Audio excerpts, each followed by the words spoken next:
Welcome, smart humans, to Waves of Wisdom, Summer Conversations with Smart Minds.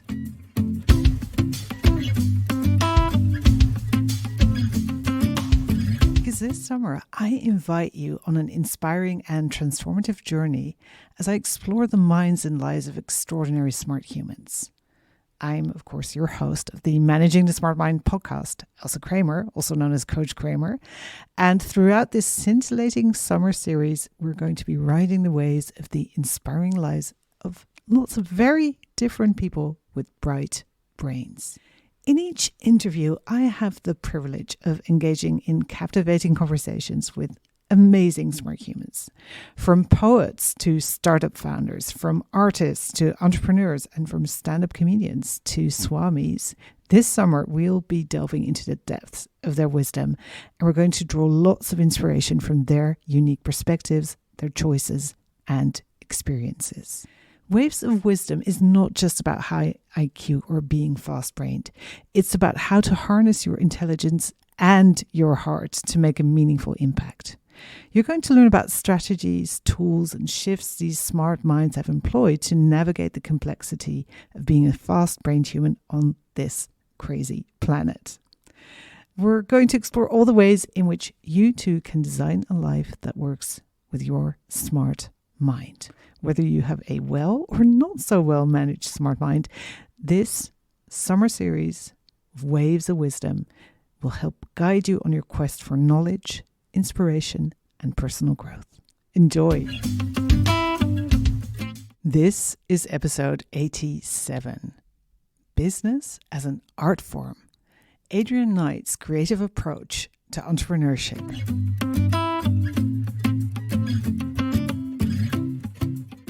Hey, smart human. Did you ever, as a child, try selling stuff?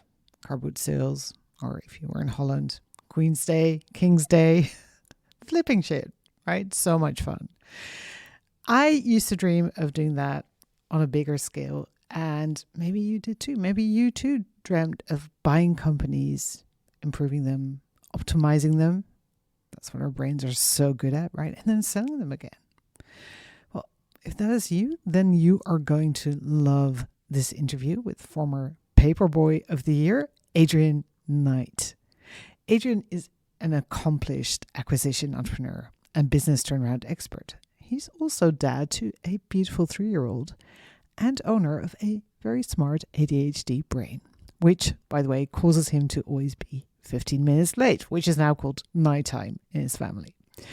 During our fun conversation, he shares how he has used his smarts, his skills, and experience to build Spectacular Group, which is a multi-million revenue group of children's education companies. So fun. We dive into many things, including how he runs multiple companies with an ADHD brain. Hint, there's boundaries, self-care, trust as some prime ingredients. He shares how finding his purpose changed the way he works, as well as his trajectory towards success, including being down to his last $5 in San Francisco without a plan B. I guess his plan B was buying a burrito, but you'll hear all about that. Adrian also shows how he has smartly designed his own curriculum for personal growth, including some very fun physical challenges. Yes, this is an ultra marathon human. And we talk about the importance of relationships over numbers, which I love, how to build teams and how to run them with an ADHD mind. We talk about his challenges and how he is constantly growing to overcome them. There is so much here. There's so much to learn from and get inspired by. So listen in and enjoy the story of Adrian Knight.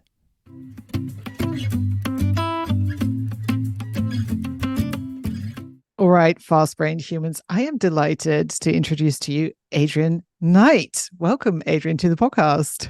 Hello, it's a pleasure to be here. Thank you so much. And I explained to you we're doing the card game, as always. My first card is, what is your biggest frustration? Probably myself. Why? Tell me more. Undoubtedly myself is my biggest frustration. I think it's a very acute awareness of my limitations and what I'm not very good at, and which is most things. If I'm being truthful, it's yeah. There's a lot of Okay, stuff. hey, listen, hang on. I'm gonna have to stop you there because Yeah. you saying I'm not very good at most things, and yet you have built like a string of very successful businesses. So, I mean, what is happening here? Is there like an alter ego behind the scenes, or what's going on? There's a very good team of people behind me, a very good team, and I mean, I can count on one hand, genuinely count on one hand the things I would say I'm, better at than like my other skills.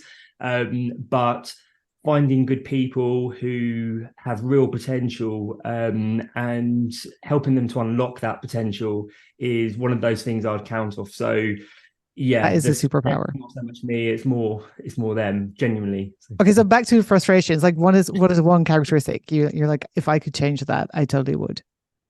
About you? yeah, I'm not a very operational person. So if you think in terms of like logistics, organization, I'm probably the worst person to be in that type of role. I always try my best, but Listen, someone who you and all the ADHD people in the world, right? Like, yes, exactly, yeah, we exactly. just can't. Yeah. Yeah, yeah. So, yeah. It's a very common like executive functioning can be a real challenge. Like just doing admin and being on time and all that kind of stuff. It really is, and yeah. So to touch on what you mentioned there, I diagnosed ADHD. There's three strands to my understanding that there's strands to ADHD, and I'm fairly sort of balanced across all of them. But I've recently discovered actually through my soon to be wife that yeah, there's actually a lot of government aid that can sort of Yes. support with that, which I was completely oblivious to. So I'm yeah, very, very sort of curious into exploring that and yeah, just seeing what's there really. And what would you like if you would like to change the executive functioning, but what else? If you could change another thing, what would that be? When you're saying I'm so frustrated mostly with myself, what specifically frustrates you? Um, Often it's my patience again with myself. So wanting to be over there, but Mm, you're here, and a acceptance of that, and that you yeah, have to put one foot in front of the other in order to get over there. it can be so slow, right? Yeah, really can. I've got better with it over the years, but there's still a lot of work to do there. So Yeah.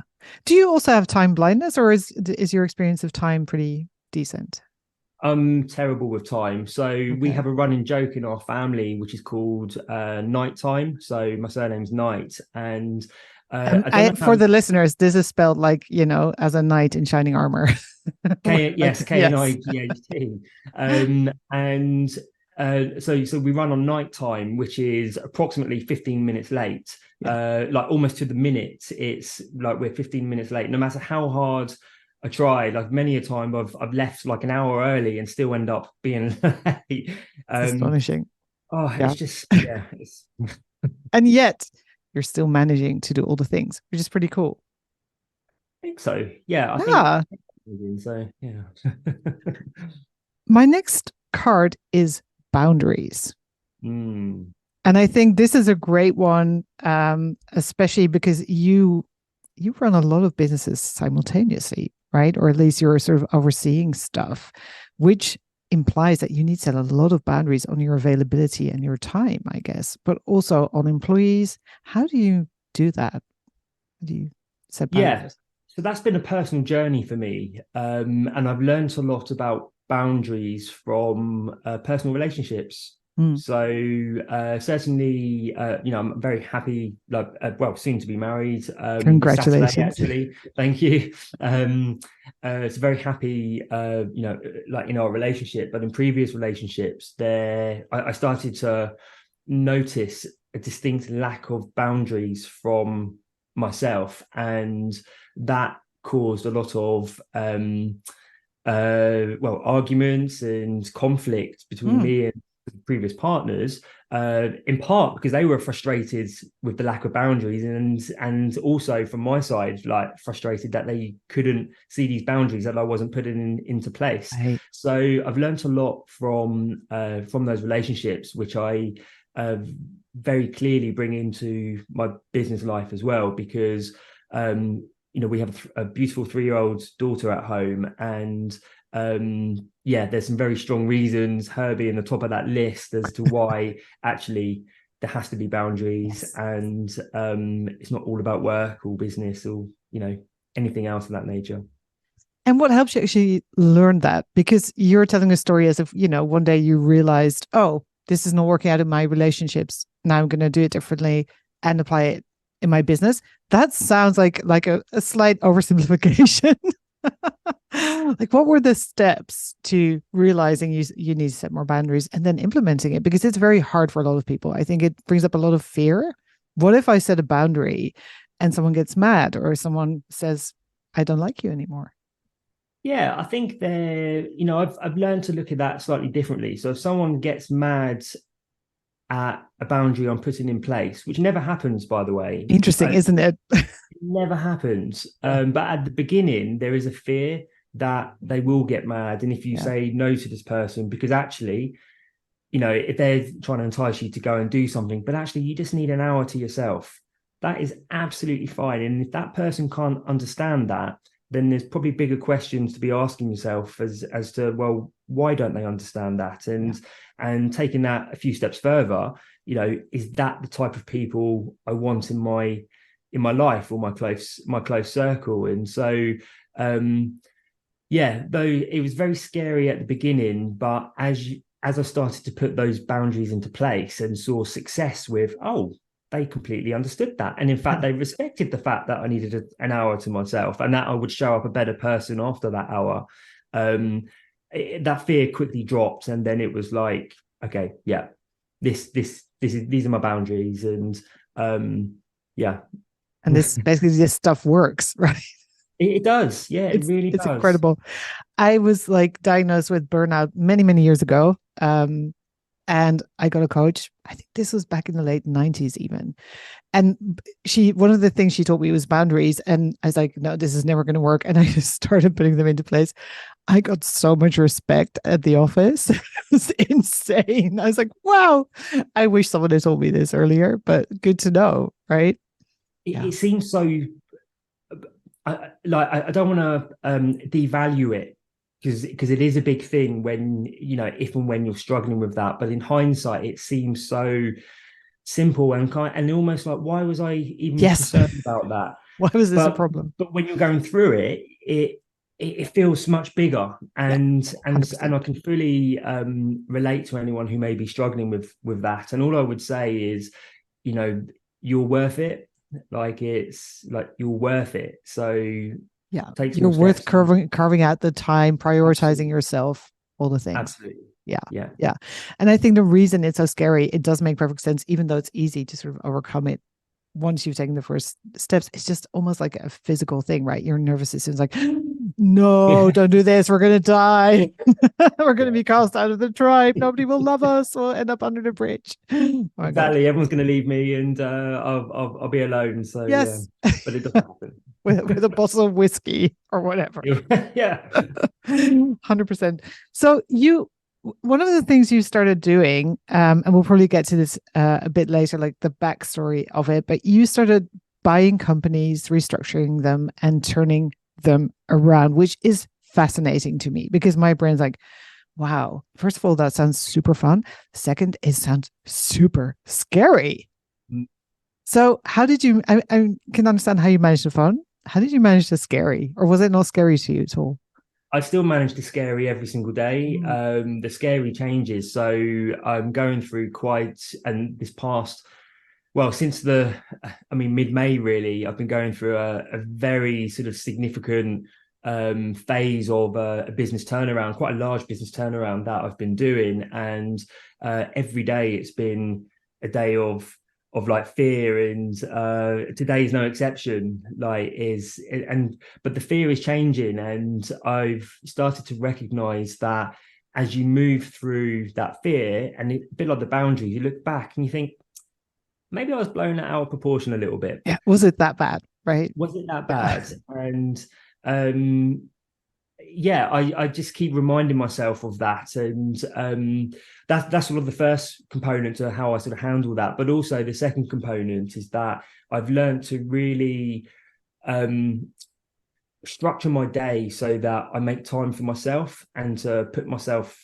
first for a portion, normally like in sort of the mornings, because that gives me the clarity and it gives me the energy, and it just gives everything to be able to go and deal with that fear more than the actual circumstances. So. Oh, I love this. I love this. Rather than just running around putting out fires, you are intentionally just carving out time so you can actually show up as like an amazing leader. Yeah, it's I just so yeah, like essentially yes, and it's just so I can show up as a better version of me Yeah. that's more equipped to handle situations, sort of good or bad, large or small. And since I started taking that approach to my life as a whole, like things started to take off like very quickly after making a decision to do that. And I haven't looked back, to be honest. I just I haven't looked love back. it. Yeah. And another reason I love it, I have a lot of listeners who are thinking of pivoting, thinking of like leaving their career, sometimes in corporate, whatever it is, and doing something completely different. And I mean, would you say like you're an M&A person, or how would you describe? Well, I don't know how to describe myself. It is um for some reason I've always, since my late teenage years, I've always had this sort of idea and this dream that what I really wanted to do was to buy and sell businesses. But I mean, I've, as a 17, 18, 19-year old, I certainly didn't see myself as qualified for that. So I went on a bit of a journey until I actually arrived there, and very much a journey of self-discovery. But I worked in corporate for a very long time. I left my corporate role just before turning 30. I started a business which I saw as a stepping stone to buying and selling, because there's certain, I mean, I wouldn't necessarily recommend this for everyone, but my thought process at the time was that there's certain lessons that I would learn as from starting the business Yeah. that would do me well for a career in buying and selling companies. And then it was in late 2019 when I found out we were expecting no, sorry, it was late 2018 when I found out I was expecting my daughter. And in 2019, when I started to really like crystallize in my mind, like, I'm going to do this. And yeah, I haven't looked back. And it's been extremely exhilarating, Yeah. incredibly intellectually challenging and stimulating, and just a huge amount of fun. I love this. And I love that basically you created your own training program, Yeah. Yeah. right? You were like, Yes. okay, I got to learn these things, start my company, learn the first things, and then learn as I go along, which I think a lot of smart people don't realize that they have the capacity to do that, right? You Yes. don't need to go out, get an MBA. I mean, if you want to, by all means, do it, but it tends to be very expensive as well. Right? Yeah, so buying and selling businesses is very it's a very funny thing, because when you a lot of people, when you talk to them about it, they initially think of, oh, you have to be an accountant, Yes. or you have to have a numbers whiz. But I Yeah. mean, the level CFO, track record, whatever. Definitely. exactly that. But in many ways, I mean, when you're dealing, it depends on the size of the business. But the area I tend to focus on is businesses that are sort of below 5 million in annual revenue, and most of them are sort of 2 million and below. And when you're working with owners of businesses at that, at that level, that sort of the numbers almost work against you, because it's actually about relationships Mm, and building relationships and trust with people. And in most cases, you're speaking to someone about their life's work. They've yeah. spent in 20, 30 years plus building this business, and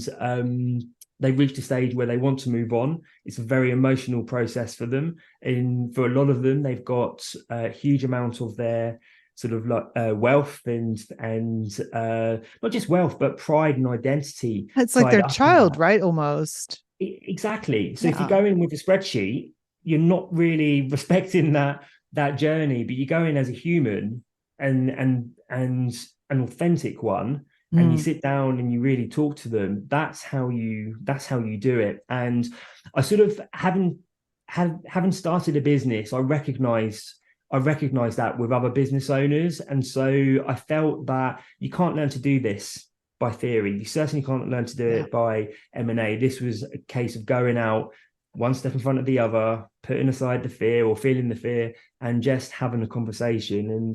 And yeah, it just sort of evolved from there. And what about, I think people will be thinking, okay, to buy businesses, even if they're relatively small, you need a lot of money. So it is a big. It's normally the first statement that comes to people's mind, but um, Yeah. Are you a millionaire? Like what? I mean, what gives? yeah, exactly. I mean, so I've used this skill set to build a group of companies in the children's education sector. And my reasons for doing that is because it's not just about the commercials, it's about actually something more than that. But hands on heart, I haven't used I didn't have a big bank of savings. I didn't have anything The really, reason even I'm though asking is because this is going to, prohibit people from actually taking the steps of doing this. Whilst I think so many smart people would massively enjoy doing what you're doing and could add like an insane amount of value, and it would, be constantly engaging to them. But I think this is such a massive barrier to thinking, I need so much cash. This is never going to happen.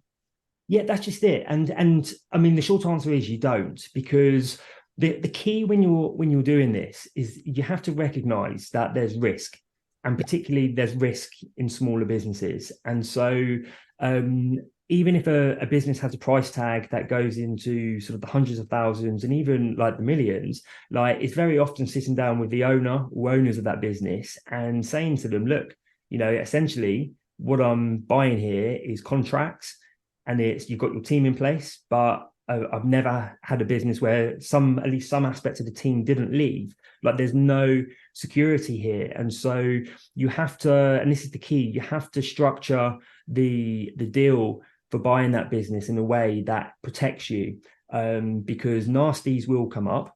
Ah, And as you know, as someone who likes problem solving and those intellectual challenges, like you kind of welcome them, but not when you've got like your house on the line or anything like that, exactly.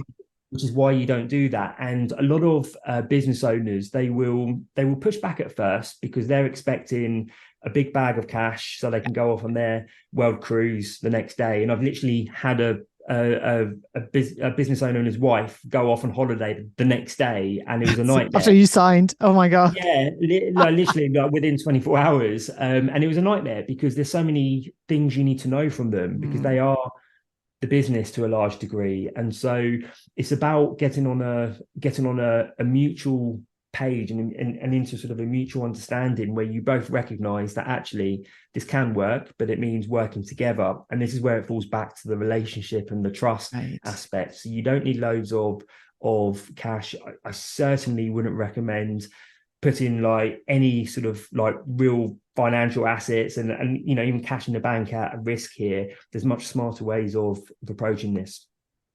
I love this in so many ways, because, as you said, it is this beautiful combination of puzzles, right? It is Mm. finding something that you want to buy. How do you go about that? Like, how do you scout for companies? It's one of the more I want to say the harder parts of the process, but there's a lot of businesses out there that you don't want to touch, for various reasons. And the first step is actually understanding, what do you want and what are you Mm. looking for, and actually just articulating what good looks like.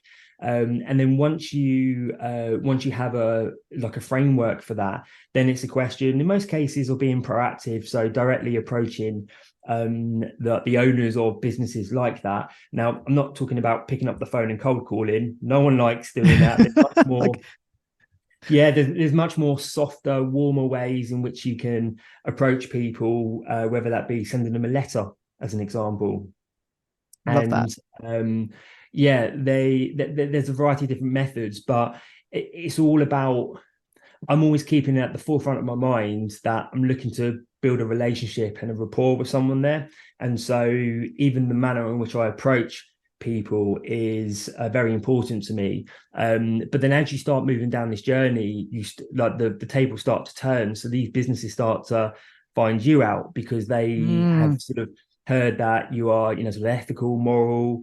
You'll sort of always approach trying to do it in the right way and what's the best for party. So they want to sort of speak to you and work with you. I love that you're saying this because I just pulled the next card and it is values. Ah, Isn't that beautiful? Yeah. yeah. So do you consciously work with your values, or is it more kind of underlying red thread through everything you do? So I so last summer I've acquired several businesses over the last few years, and last summer I sold my very first acquisition, which was nice. And in many ways, the biggest mistake I made there was that I should have sold it sooner. But either way, I had the summer off, and we had a really lovely sort of 3 week holiday with Vicky, my soon-to-be wife, and daughter Evie. And I spent a lot of time really asking myself some quite deep questions. And I went through like a certain process, and I came out of that with what I've sort of termed as my personal Bible. So Mm. within that Bible, and I'm not just like I'm not a religious person. I'm spiritual, but I don't yeah, Sure. like If people associate have a myself. problem with the word Bible, they can just translate it to manifesto or whatever. Yes, Yeah. exactly that. So I created this sort of Bible manifesto, and within that, I clearly articulated certain things, such as what was my definition of success. Mm. So success for me is being my integrated, authentic self. I listed all of my positive moving towards value. So I value adventure, I value integrity, I value contribution, and then I listed all of my negative values that I move away from, and so things like embarrassment, humiliation, etc. And so I review that every week. It's in my Oh, I diary. I love review that it. every week. And so Wow. when approaching these conversations, I'm just so clear on where I'm coming from, and I think people pick up on that. So I think this is a beautiful process for listeners actually to borrow from you and go through them themselves, right? Get very clear on what your basic values are and then check in, am I moving towards or away from them? yeah, Yeah, I love that. That's beautiful. And I think people feel that and they see that. And I think also this is where the difference between the short game and the long game comes in, right? so, If you're in it for the long run, you better have values, and that is gonna stand you in such a good stead with people because they're gonna know, and as you build a reputation, as you said, it just becomes easier and easier and easier. Okay, next card is about challenging yourself. Now, you already said you like extreme things, yeah, that's the which ADHDs. Yeah. right? I saw pictures on LinkedIn of you in the cold. Tell us more. Tell us everything. What about challenging yourself? Yeah. So in March of this year, I went on like a small expedition with a group of people in the Arctic Circle, and I'm very much into sort of like endurance events, but also I really like sort of weightlifting. I like that intersection of strength and endurance, and I also love to travel. So I've started to sort of combine all of that, and so we spent 6 days in the Arctic Circle. We were sort of cross country skiing. We Amazing. camped out. It was minus 17 degrees Celsius, which was a different level of experience. We even climbed a mountain there as well. And it was just the most phenomenal experience on so many different levels. One, because you're in such a unique environment, but I do this very, I say selfishly, and I mean that term in a positive Mm. phrase rather than the negative phrase it's associated with. But I do it for me and for my personal growth. And every time I go on these trips or these adventures, I come back a changed, and I Yeah. like to think a better person, even if a small component. So yeah, that was in March. I've done my first ultra marathon across Northern England in June, which was great fun. Next year, I'm looking at Okay, hang on. My brain's like, does not compute. Ultra marathon, great fun. How many miles or kilometers is an ultra marathon? That was 70. Oh So my God. I it like was cool. consecutively. Yeah, without yeah. So yeah, it was and so I'm very active on Instagram, and I was doing like basically captured the whole event on Instagram. So like updating my story. So there's one where sort of crossing the start line, like touching the big inflatable above you as you cross at Yeah, 7 a.m. And then one sort of touching the finish line as you came in. It was just gone 3:15 on like the next morning. amazing. Just yeah, so much fun. Amazing. I think the beauty of stuff like this is I mean it's there's a couple of aspects to it. When I think back like on the couple of like physical things I did, like getting a black belt in Aikido, like just pushing yourself beyond what you think you're capable of, right? Our bodies are so amazing. And we just I don't know, our brain's like, no, can't do that. And then you do it and you're like, oh fuck me, I could, right? Yeah, that was it. And I was really making a point of capturing my state of mind on again on Instagram as I was going through this. And I remember, and it's on my Instagram profile, like in the highlights, you can see the exact video where I'm about 50 miles in, and I'm sort of like walking along, like half limping, saying that my legs. Physically, my legs went around 18, 19 miles. And ever since Yeah. then, it's been a pure mental game. And so the our physical body astounds me, but our mental Yeah, capacity, for sure. like no pun intended, blows my mind. So So good.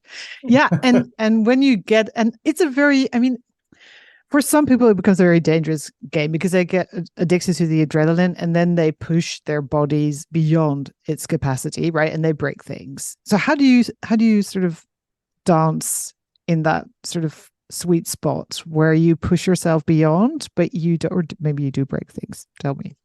well, no, I mean, unfortunate touch wood. I've never broken a bone in my body, but I go into these events where I'm not focused on the clock.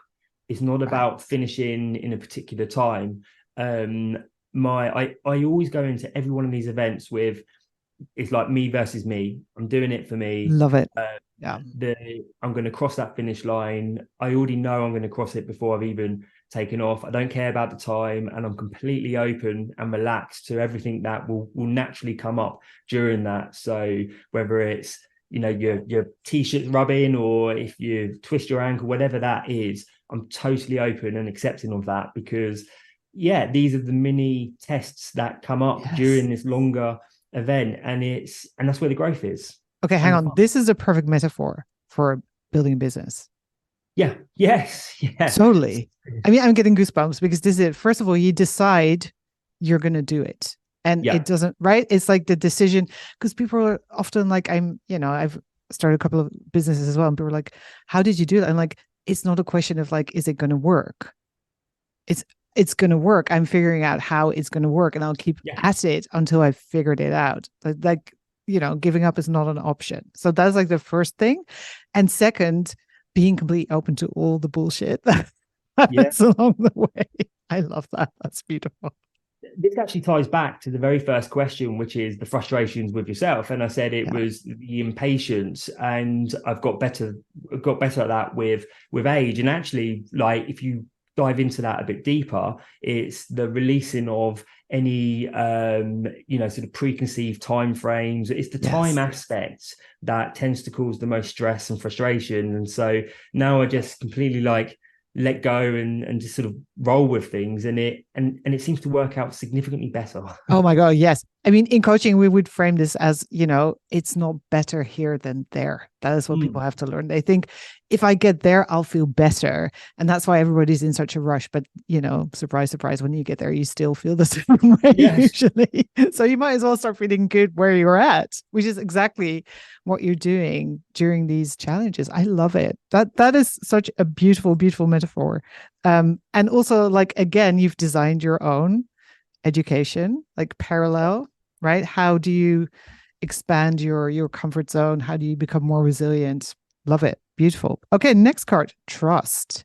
Trusting yourself and trusting others, which I'm also super interested in. Yes, so this has been a very very special journey for me, actually, like a personal journey of really attuning myself to my instincts and yeah, just my instincts over the years. And I've managed to do that largely through journaling. And so Interesting. in the very beginning, it was I had a feeling that like I should do this, but I wasn't quite sure because I hadn't built no real trust around my instincts. And then I'd write it down in my journal, and then 2 weeks later, something would happen, and if I'd either follow the instinct or hadn't, I could literally go back and read, and you started to connect these dots, and then it was that process combined with again just like putting myself in different situations. I've done a lot of traveling. I've been in the most remarkable sort of situations where even now I look back and think, blimey, but just by purely following my instincts have somehow managed to come out and come through those, and now I'm And at a can you stage. now we want sorry, but now we want an example of that. Okay, I'd probably give you the most prominent one in my mind. So when I was 27, I was in a really unhappy place, and like, everything in my life wasn't the way I wanted it to be. And I really didn't know what to do. And I've always had this great love for America. And so I decided that I was basically just going to go buy a one-way ticket to America and go to America, which is actually harder. Like, it's easier said than done because you need a ticket out to go into Yes. America. And I didn't know this until I went to the airport. But I had no money as well. So I had $600 to my name. And I managed to get on this flight to Los Angeles. And I was sitting there thinking, I have absolutely no idea how this is going to pan out. And I'm probably going to be flying home within a week because I've run out of money. But I was gone for nearly a year in the Wow. end, and I managed to work my way up the West Coast. I spent a month living and working on a hobby farm in Vancouver Island in Canada, and God. then I ended up in the Amazing. Caribbean of all places. But within that, it was very much um, like kind of hand to mouth. So I remember walking down the street in San Francisco and going into a 7-Eleven, and I literally had my last $5 to my name. And I was like, I used to love these burritos. They done there for a couple dollars each. So I bought two of those and I walked out eating them, but thinking I just have no idea how I'm going to survive this. And then I sort of carried on walking along, and then I just had this hunch to actually just go off down a different street and take a slightly different, slightly longer direction. And so I followed it, and I found $20 on the floor, and it You're lasted me joking. the next hand on heart, and it lasted me the next couple of days, and um, it was just this case of I couldn't see far ahead, only the next step, and it was just following that next step and trusting your instincts. And yeah, it built up this sort of trust and inner knowing where I don't even question it now. I love it. Like, it's just implicit trust in myself, and that's Yeah. played a big part, I think, in kind of how things have evolved And I personally. think, did you, when you were a kid, did you have lots of different like jobs to make money, or did you never work? Yes, no, no. So I've always been a worker Yeah. per se. I'm definitely more of a workhorse and a show horse type person. So when I was just turning 13, I was obsessed with cars, and I still love sort of cars and motorbikes now. And even though I couldn't drive until I was 17, I made a decision that actually I was going to start saving. And then yeah, but I wasn't old enough to get a job. And then the day after my 13th birthday, I managed to secure a paper round, local Yes. paper rounds. And then, which was great. And I was saving money, but I wanted to save more. And so by the time I was 15, I had 5 paper rounds that I had sort of You franchised out to my scaled friends. up. Yeah, and I was working in the paper shop, like dealing with local customers and signing new accounts. And then, yeah, I ended up winning Paperboy of the Year. It was just Oh a my brilliant. God. This is It's so just a going to go brilliant. in the show notes. I've still got the newspaper cutting actually, but it was Amazing. a classic case of one step in front of the other. Yeah. This is the goal.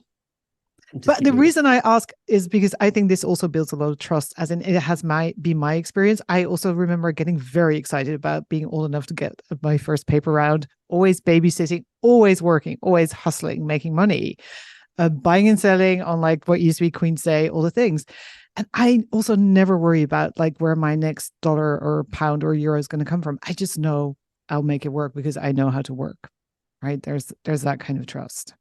That's just it, Yeah. and I've really got that, and I found myself in. So I recorded a video a few months back where with the group of companies now, I mean, we've got 17 employees, and with one of them, the big turnaround, quite an intense turnaround I'm doing at the moment, our finance director was absolutely stressing because we had payroll due on the Friday. And like all of these bizarre and crazy things had happened that we had a lot of money owed to us, but it hadn't come in. And she was like tearing her hair out, saying, "How are you staying so calm? How are you staying so calm?" But I just instinctively knew that payroll would be sorted, and so I didn't worry about it. And then it was the day before payroll, we miraculously got a check in the post, which we couldn't reconcile. Like we didn't know where it come from, but it was enough to cover it. It's like okay, like and that's sort Fine. of yeah. So good. Okay. And then trust in other people, which is very important when it comes to what you're doing. Yeah, I've probably struggled with this a bit more, if Hmm. I'm being honest. So, yeah, there's a very small circle of people who, obviously like Vicky, my partner, and uh, like my mum, for example, a very small circle of people who I again trust implicitly. I say implicitly, like I don't think I trust anyone as much as I trust myself, like being very like transparent there. But certainly with as our team has grown from a work perspective with employees, there's been, I've had my fingers burnt multiple times with people. And even yesterday with someone when I found something else about one of our employees, and I was like, they've just been sort of deceiving us. And Mhm. it's I think it can be quite easy. And I even said this to Vicky when I called her on the way home last night that I'm trying not to be cynical about, like, to have that sort of default cynical Yes. approach about people and trust, because I really love people and I really believe in people. But yeah, so I probably struggle with that a bit more, I'd say. And how do you manage it then? Because you're still hiring people, right? Like Yeah. again, I'm asking because I know so many fast-brained humans who are solopreneurs and who could actually really build something big and beautiful should they want to. But the biggest barrier to them is building a team. Of course, there's also like, dealing with all that, especially with stuff like ADHD, but trusting other people Yeah. as well as, and I'm sure it's going to be similar, or it has been similar for you, seeing someone else do something and then think I could do this in like at least half the time. Yeah. Yeah. So yeah. So, no, definitely. And for at the beginning of my journey, I was very much wanted to do it myself because it had to be done in a particular way. And like as a business owner, you will always be the biggest bottleneck to the growth of your Yes. business. And to grow a business, you have to, as a business owner, you have to learn to delegate, and you can only delegate on a foundation of trust, which is directly to your, like directly to the question. What I think I've got a lot better with this, but I've created I say created, I don't know where I heard it, but we have a mantra that we say in the business, and I'm always saying this now, which is hire for attitude, train for skill. And so many times we've hired for skill, but the attitude wasn't there. And every time that's where the problem comes from. But now it's always about attitude first. Even if they haven't got the direct skills we need, we will invest and train them up. And that hasn't actually let me down yet. Like you Love it. get the right attitudes from the right people in place, and it's significantly easier to let go and to trust them. And I'm yet to be proven wrong against that. Hot. So And I also want to flip this and say to people listening, do you hear this? As in, so many people, especially women, don't apply to jobs they're not like 100% qualified for. But if employers start hiring for attitude and you have the right attitude, by all means, right? Start applying. Seriously. I can honestly say uh like the female employees that we have in our business I just I like, I don't want to sound bad against the men, but they are superb, but they are like genuinely the best. And actually, I had a bit of a problem sort of last year where we didn't actually have enough men in the business. It Right, was to kind of balance it out. Yeah. exactly, and that balance is important. But yeah, it just blows my mind that someone, male or female, may not apply for a job because they feel they haven't got the skills. If the Yeah. attitude's there, and if an employer doesn't see that, then that's their loss, and there will be employers that will. So Next card, building a team. yes. Right. So how, I mean, this is going to be your superpower because this shit is working for you. Or one Well, of your it's many superpowers. How do you build a team that works? Because it's not just about hiring the right people, right? Even hiring for attitude, all that kind of stuff. But then how do you get them to work together? so you you mentioned the word earlier, which was the word puzzle, Mm, and sort of the many sort of like problems like solving a puzzle. Well, building a business is like putting together a puzzle, and the starting point is actually recognizing, well, what piece are you in that puzzle? So again, I look back on my earlier days in business, and I was there trying to do things that actually I wasn't the best suited person to do that. But I thought it was what I had to do, and I wanted to do it, even though I was miserable at yeah, doing it. And it just came to a recognition that actually, like, this is the bit I enjoy doing. This is the bit that I'm probably better at than the other like puzzle pieces. Focus on that and just find a way of getting the next puzzle piece in and the next puzzle piece, and that was and still is my approach to team building, and our puzzle is far from complete, far from probably complete. never will be, right? This is like always Yeah, shifting. It's a dynamic living thing. yeah. But like I got disc certified. I don't know if you use disc a lot in the UK, but that was for to me was super useful understanding like, oh, people just have very different qualities and different communicative styles. And you really need to talk about that and be clear about it and figure it out. And then you can work beautifully together. And of course, there's still gonna be confusion, fuck ups, all the things, but that's part of the game. That's just it. And I wouldn't if if someone is listening to this and they are either thinking of starting a business or they have a business and they want to start building their team, I wouldn't overthink it because it's very easy to do that. Like there will be some part of the business that you are clearly not good at or you don't enjoy.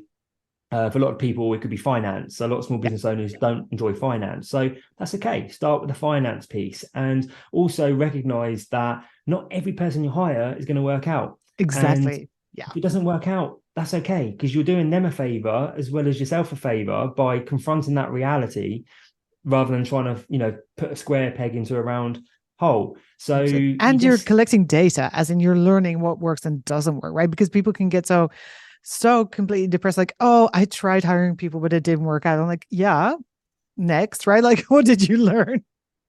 yeah, next. Yeah, I think the important part to building a team is having a vision, like why you're there. So I spend most of my day talking about why we're doing what we're doing, rather than you got to do this or we got to do that. I'm always really like, if I reflect on it, I'm talking about the why probably more than anything else. so why are you doing what you're doing?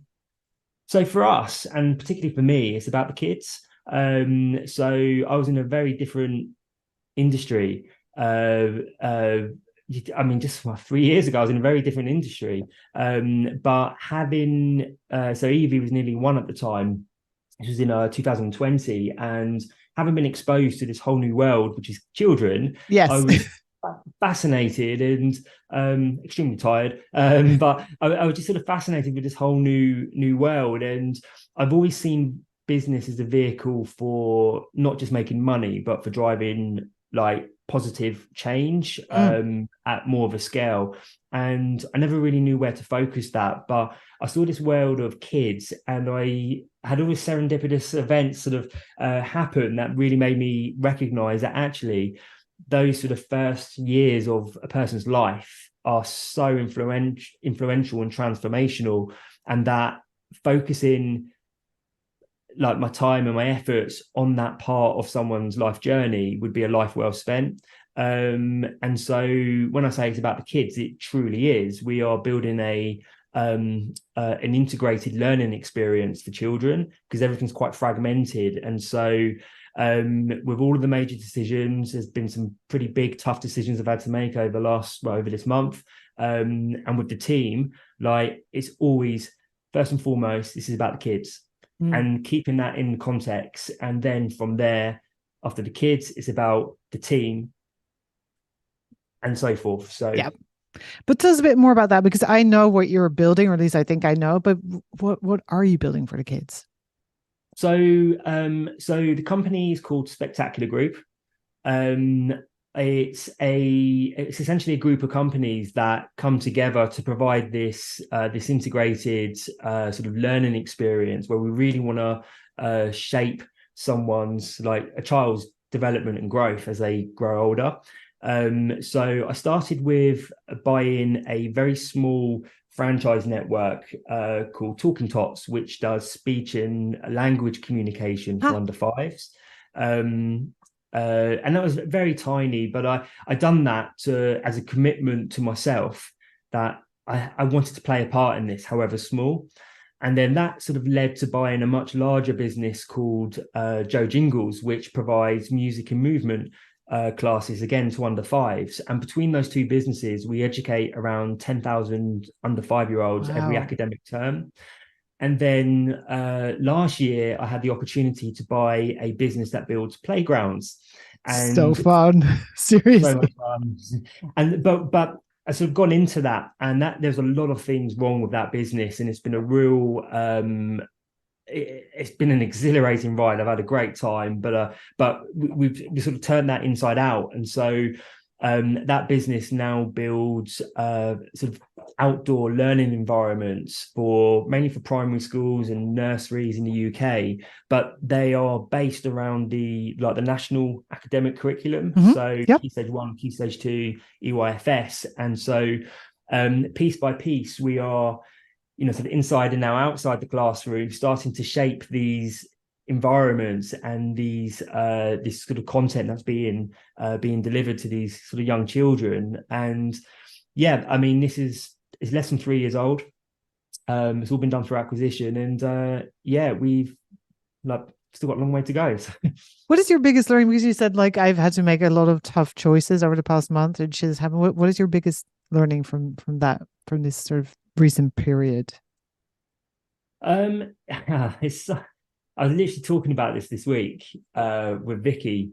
So I've had to make some very tough decisions, toughest decisions of my life over the last 3 to 4 weeks. And in the context, we've had a lot going on in our personal lives. We've had a close family member pass away and various other things sort of happen. And I was really struggling with these decisions. And the insight that I came to was that the decisions themselves were clear, like commercially, these decisions were clear to make. And so that wasn't what I was struggling with. What I was actually struggling with was that in making these decisions, I had to lose an old part of my identity that, that was who I am. This is, that part of me, that was me. But actually, it was an acceptance that, no, that wasn't me. If that makes sense. Yeah. Or at least that was an old version and you've sort of transformed into a new version.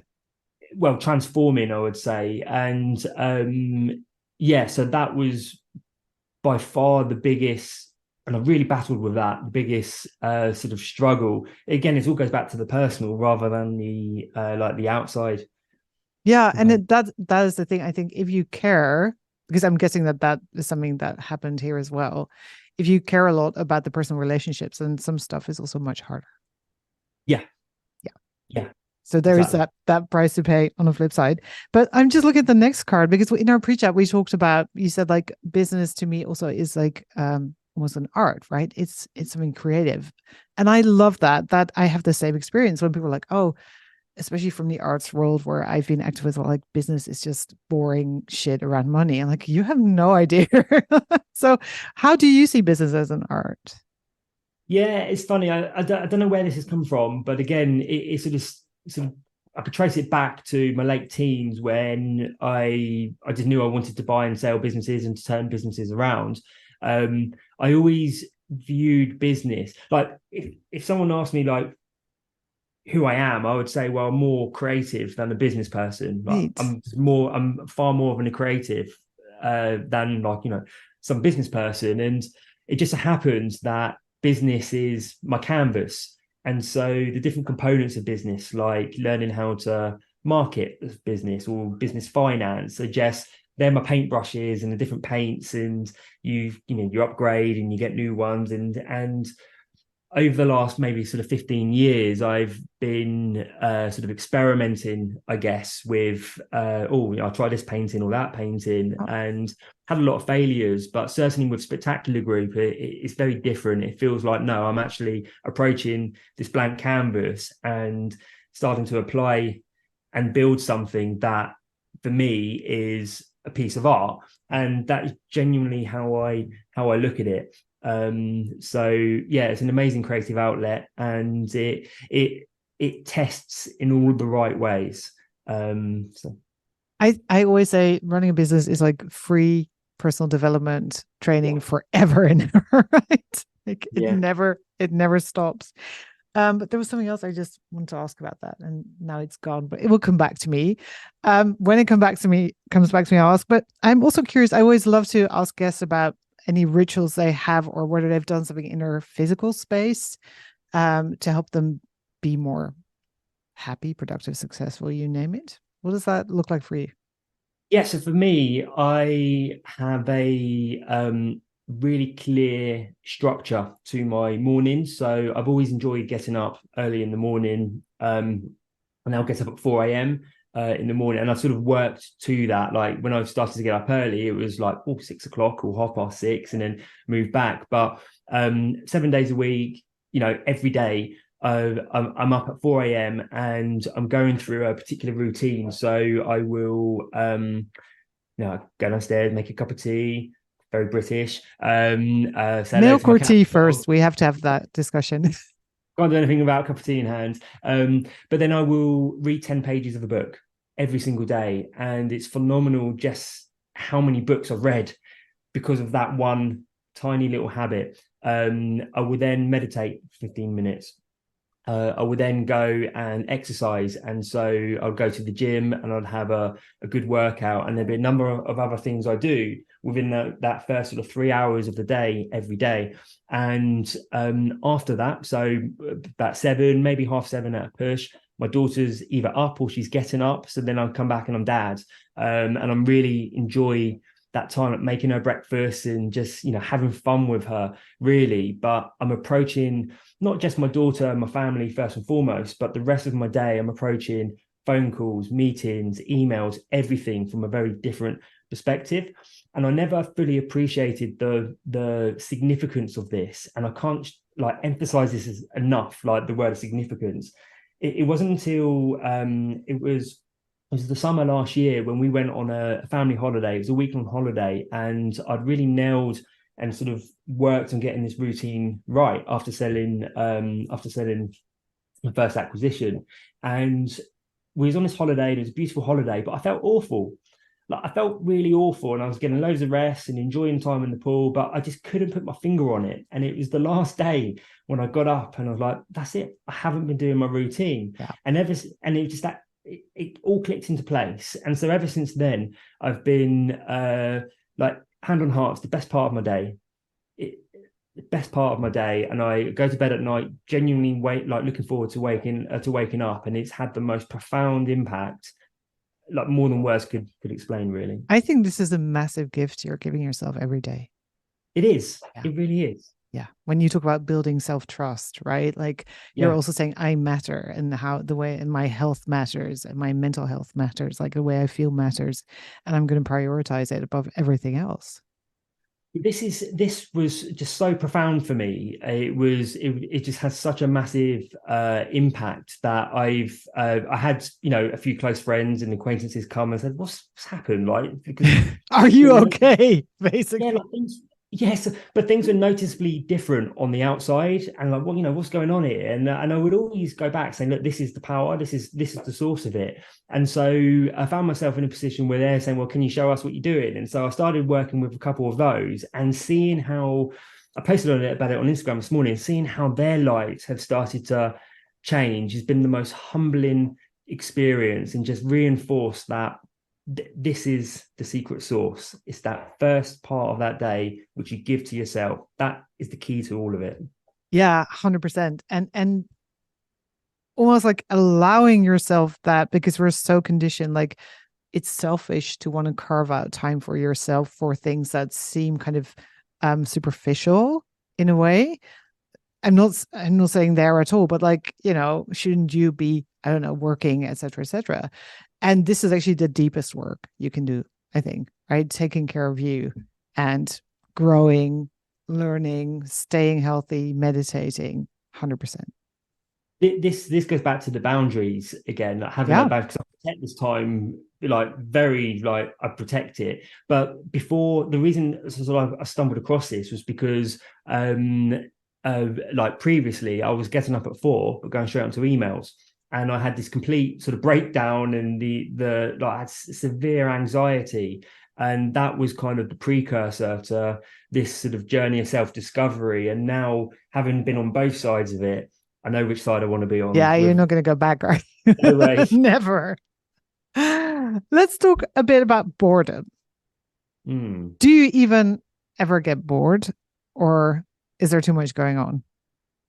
There is I rarely get bored, and I've always been the same actually, because I'm so curious Yeah. about life, about myself, about everything, that and also being, yeah, quite strong sort of ADHD as Yeah. well. Like I just rarely find myself in a situation where I am bored, because I'm always, well, what about this? And I've always want to learn that, and I think I'll just read this, and so it rarely happens. And I think you've also designed a life that is very not boring. Yeah, but then on the flip side of that, there are times when I feel like, oh, it'd be nice just to have a lazy Sunday today, and to lay on the sofa and eat my favorite crisps and to watch films back to back. It doesn't happen because we've got a 3-year-old at home and stuff like that. But it's yeah, I try to get a sense of balance so that burnout doesn't Yeah. creep in. But Yeah. even then, like balance, like half a day of doing nothing, and I'm like, right, I'm ready to go again. So I I think it's an illusion again, for mm, so many of us, that we should, like, there's this thought like, oh, I'll take the whole week off, and I'll just sit back and relax, and you'll be like, this sucks. After like 6 hours, let's go do something.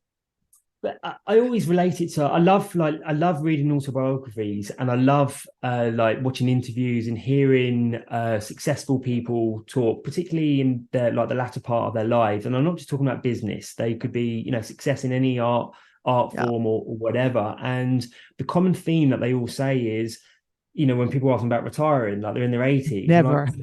why would I retire from something I love Yes. doing?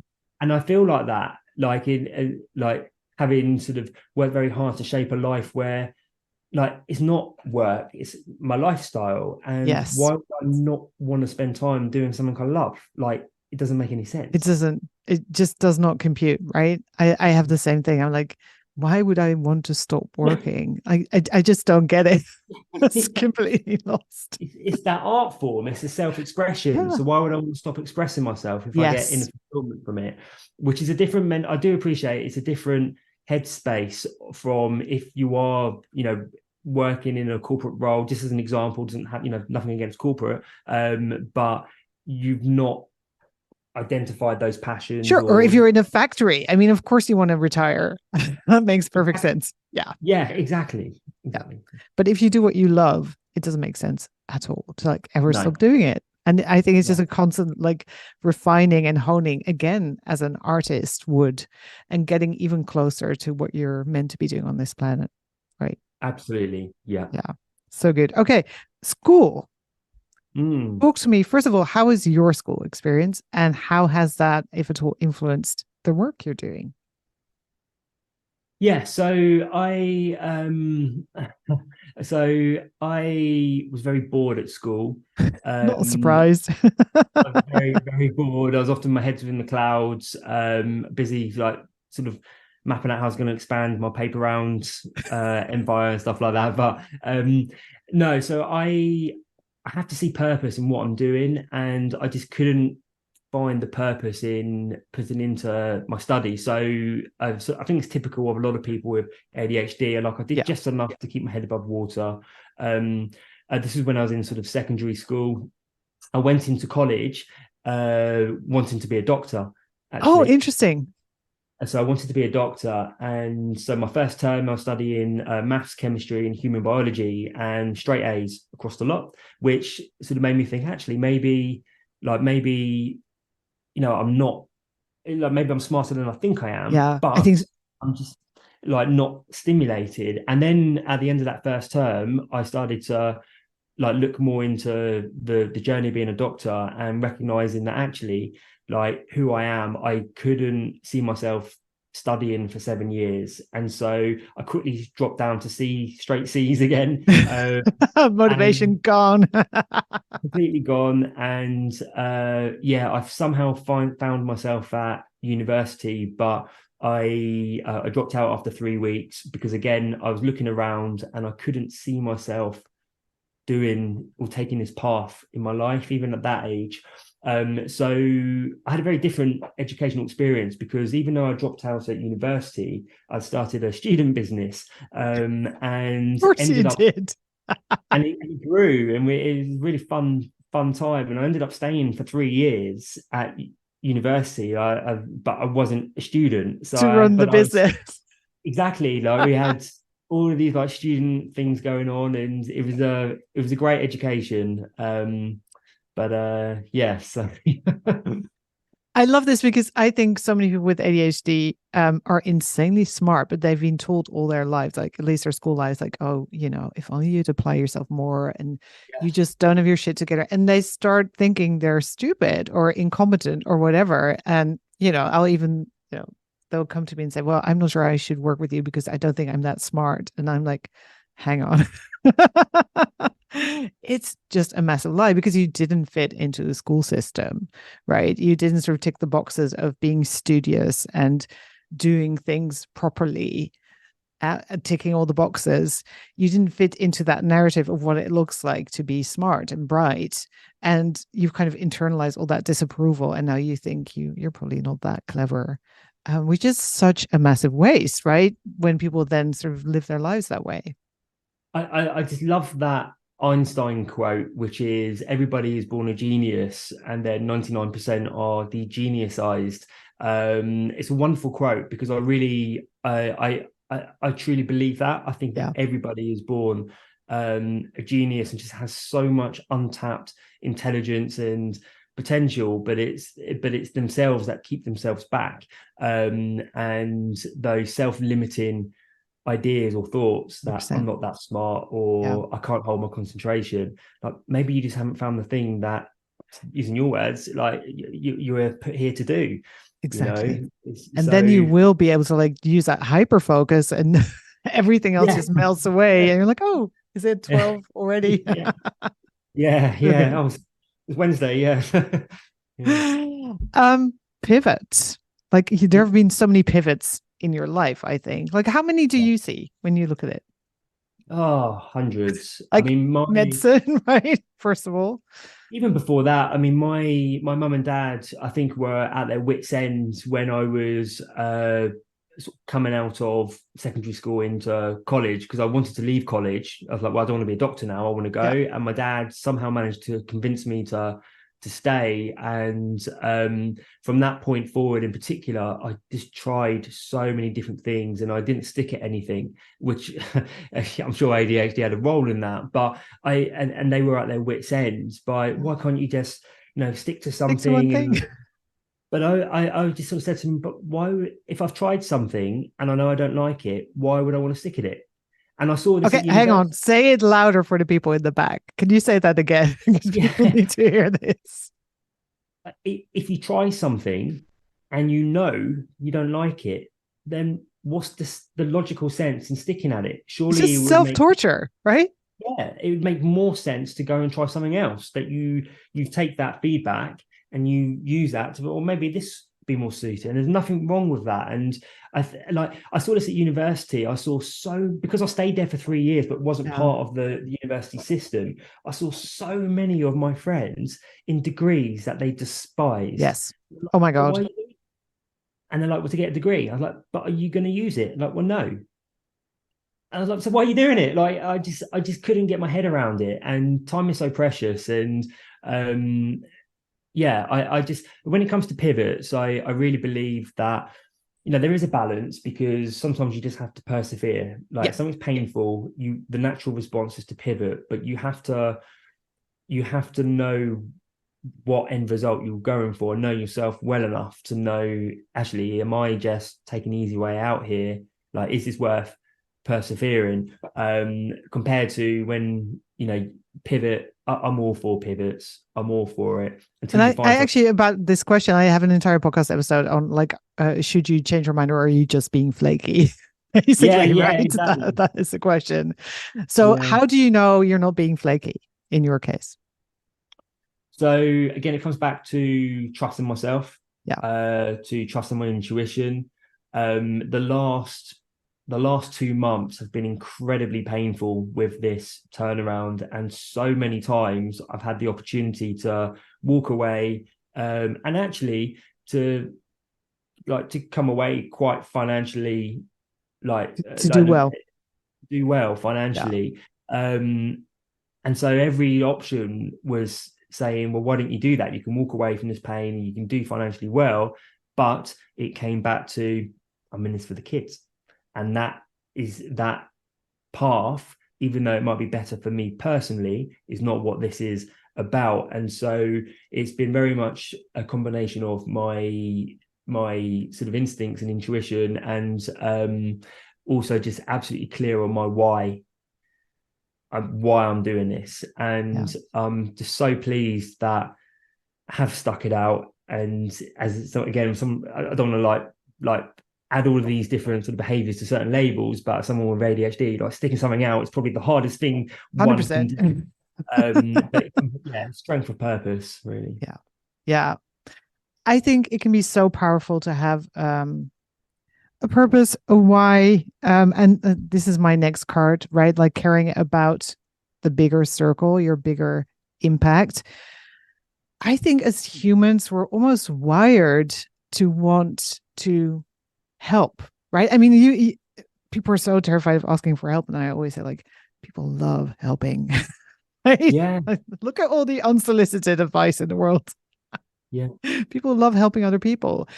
So how does, like, in addition to what we've already sort of touched upon, how does this show up in your work, like caring about the bigger impact of what you do? I think that bigger impacts in about, and for me, that I think of the individual person rather than, a certain scale or geography or whatever, however you sort of define that bigger impact. But um, that is what is that is the driving force. So prior, say, to Spectacular Group, it was more the traditional, well, I'm in business to make money. And it Yeah. was about making a commercially viable business that generated a profit. And quite honestly, I was miserable.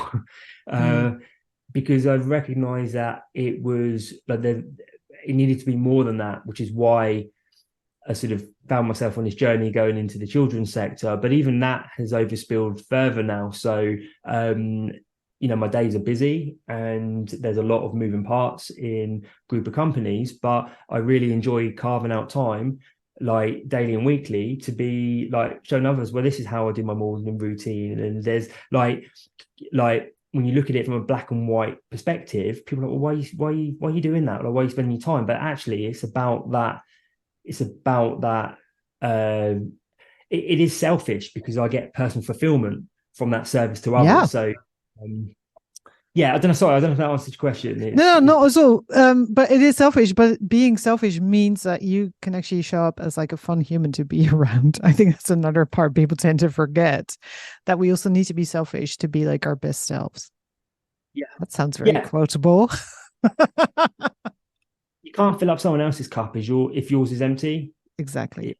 You just can't, no matter your best will in the world. So, you need to put yourself first in order to put other people first. And yeah, Yeah, 100%. And it is like, I think especially our culture, like more Protestant culture, is so like, no, others come first and you come last. And I think that's really insidious, and it's very hard to sort of shake off and not feel actually guilty about carving out this time for yourself. But once you start doing it, you'll just notice such a massive difference. And also, it's the same with boundaries, actually, the massive service you're doing to the people around you, including your loved ones.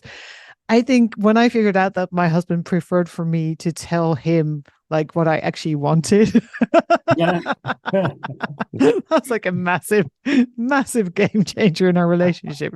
So I would really like this, or I would really like to be left alone now, or whatever. Amazing. yeah. Amazing.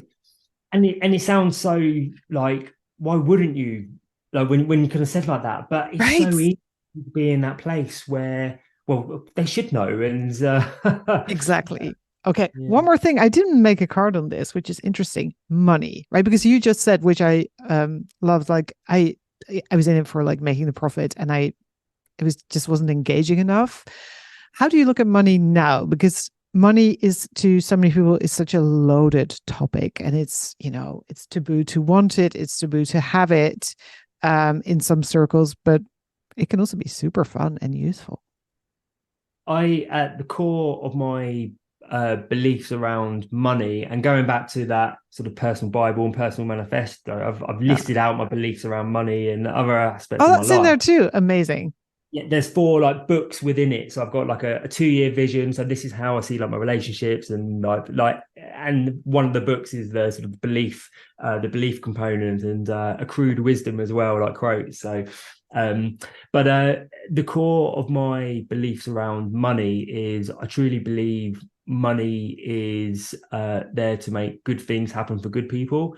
And so I particularly within business, and much to the dismay of my finance director, like when we make a profit, I'm immediately like typical entrepreneur sort of characteristic. I'm immediately like, well, we could do this better, or we can do that better. I want to reinvest it back into um like the mission, and it's not always to get a bigger profit out. It Yeah. could be to simply deliver something to a better standard or Yeah. better Improved product, quality, right? Yeah. because it's an art form. It's Yes. so and again with my just like with that sort of inner trust, I used to really be focused on making money, and I sort of learned that the harder you chase money, the faster it runs away. So now I just let go. Like you don't need, and I learned this when traveling. Like yeah, as Yeah. long as you've got your next meal and a roof over your head, yeah, that's all you need really. And sort of the love of people around you who you want to be around. That's But it. So there is so much power in that, because there's so much freedom in that. yeah, Yeah. You're not and bound. exactly, and it tends to attract more because I'm not indifferent to it, but I feel like I'm moving to a place of indifference where I'm not quite there in my personal growth yet, but I feel like at some point in my life I will be, and I suspect at that point is when it will really flood in Right. because Yeah. Isn't it life seems to ironic? run. Yeah, life seems to run. You have to be able to completely let go to, you know, get the thing, basically. It's the attachments and Yes. detachment more accurately. So yeah, so 100%. I mean it's all about right now it's all about this sort of art form and doing what we can to sort of touch people's lives, like genuinely like touch people's lives. So. Love it. Okay, final question, which I always ask is, can you think of a person that you would love to put in the spotlight? Like that you think, oh my God, they're doing amazing work in the world and they deserve way more attention than they're currently getting. Ah, such a good question. And you can also tell me later, and I'll just put it in the show notes because I kind of sprung this upon you. But this is my way of thinking. Oh, right, there's so many people doing amazing work in the world. Let's give them a bigger platform. Some of the most amazing people I've met, truly the most like the most sort of interesting and like amazing people I've met have been in the world of social business, where they are founders or they are key members of a business that is primarily driven by making a social impact rather Mm-hmm. than a profit. But as you know, anyone in this world knows, you have to make a commercially viable business in order for it to sustain. And so I know some just wonderful people around the world who have been doing this for a long time. And so, people who brought water to, hundreds of villages in Africa while giving local communities the chance to, entrepreneurs in those communities, the chance to make a living for their family and many different aspects of our life. So it's not one person jumping out, but more, I would say, a community, a small like community, Yep. but growing community. So and I can certainly introduce you to some of those people. I'd love that. And I'd love to share links to the work they're doing on it, the website. again, it's very sort of humbling seeing, yeah, just seeing what they're doing. So yeah. And I love that we all get to make like a different impact in our own way, right? Like I am amazed that people go to different countries and help people, and I love it. And I could never do it myself, and that's okay. I get to do other shit, right? We all have our role to play on this amazing stage, this blue crazy planet. That's just, and just so just to comment on that, I think a lot of people, when they sort of think about social business, they think about, oh, sort of bring water to a village in Africa or South America, and that's great. That I really applaud that. But I also think that, well, what about England or what about America, like Yep. the more like Western countries? So one of my favorite organizations is actually the Big Issue Ah, in yes. For I people who just don't know the big issue, like listeners who don't come from the UK may not know it. Yeah, so it's a magazine that for people who have been made, well, people who are homeless, typically through their own sort of like vices, so drug addiction, alcoholism, etc. In many cases, they've lost their families. They've really reached rock bottom to probably a level that many of us will never truly understand and appreciate. And the big issue is an opportunity for them who want to turn their life around, where they can start selling this magazine. So they become a local distributor. They have a spot on a high street, and they will essentially like the finances are engineered in a way that they can buy like a bunch of these magazines, and then they can sell them and they can keep the profit, and then they can start to build up and to work themselves up.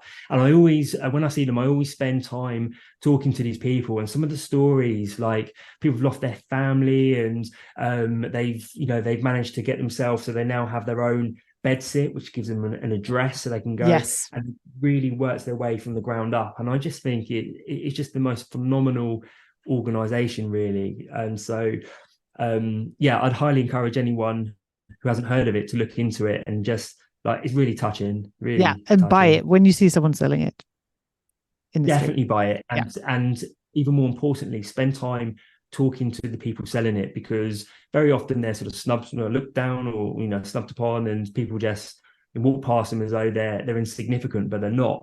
And you listen to their journeys, and they're just grateful that someone's actually taken an interest first And and foremost. I think you can also learn a lot from them, right? Like, and when I see, this was actually one of the hardest things for me when I studied in London when I moved there, because I'd never seen homeless people before. And I was in shock. And like the first weeks, I gave them all my money. And then I realized that being a student, that was not like a very, Yeah. very clever idea for the rest of the term. So I had to stop doing that. But I was just like, wow, first of all, how can you have like people sleeping on the street in such a wealthy country? Second, I was like, this could be me, right? Like immediately that sort of thought kicking in. Oh, this could, I can totally see how this can happen to someone if you have just a little bad luck, or where whatever happens to you and things get out of control, maybe some mental health issues. And also, and there were like kids there. It was really shocking, Yeah. like teenagers. So I'm so happy that the big issue came and people are at least being helped a little bit. Well, yeah, and the thing about the big issue is that it gives them people a platform to help themselves, and that's what I Exactly. love about it. Because Yes. not everyone is in the space where they're ready to start doing that. Yeah. But for those who are, there is a channel and there is a mechanism of being able to do that. And I genuinely find it so humbling, and I'm greatly inspired by those type of organizations, and to a degree, like I wouldn't say to the same like extreme spectacular group, but that feeds into why we're doing this. It's I yeah, love it. Yeah. And I think this is the most sustainable way of running a business, right? When you see the yeah. impact you make in the world, it's the best thing in the world. I remember doing something with my photography business, which had like an impact on thousands of people. And I actually said to my husband, like, it's not like I want to die right now. Like, I have a child and I want to see it grow up and I love you very much and I love my life, but I could die happily, like having just touched so many people and brightened their lives. It is like, there's no way you can translate that to money. It is the best, insanely good thing in the world. It's so fun. It really is, and it's almost worth more than money. So. Oh, 100%. Totally. So good. Anything else you want to share before we wrap up? Not really. It's been just so thoroughly enjoyed the conversation, and Same. very grateful for you having me on your brilliant podcast, and Thank you still for being admiring here. the Lego in the Yes. background, and Go. We could yeah. do an entire podcast about that and quality control and stuff as well, but maybe some other Yeah. time. All right. No, Thank you. thank you. Thank you so much, Adrian. Thank you.